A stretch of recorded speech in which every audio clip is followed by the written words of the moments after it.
Nothing to be alarmed about.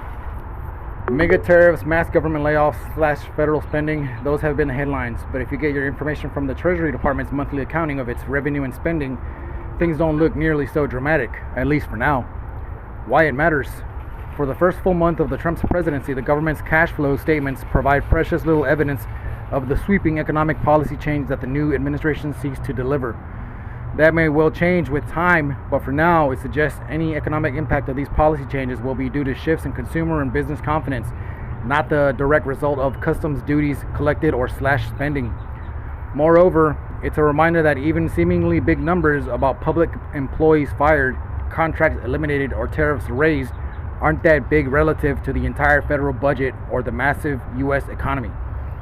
By the numbers, the Treasury's monthly statement released Wednesday showed federal outlays of $603 billion in February, $36 billion higher than last February.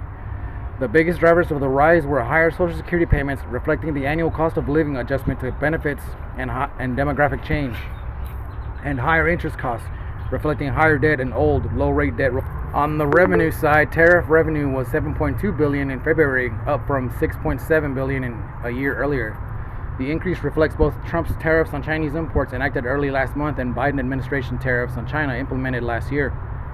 But that rise is a pittance in the scheme of the federal budget. Individual income tax receipts last month were $135 billion, more than 19 times as much as total customs duties. Reality check. The big drivers of federal government spending are not individual contracts, bureaucrats, salaries, or foreign aid.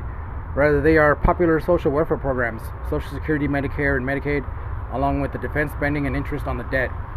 Elon Musk has spoken of cutting federal spending by $1 trillion or even $2 trillion a year, but tellingly, House Republicans' budget outline passed last month included only $2 trillion in total spending cuts over 10 years, and many Republican lawmakers were wary of those.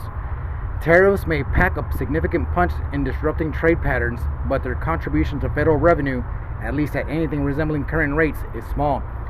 The bottom line, the Trump administration's aggressive policy agenda will surely show up more vividly in the government's cash flows in the months to come.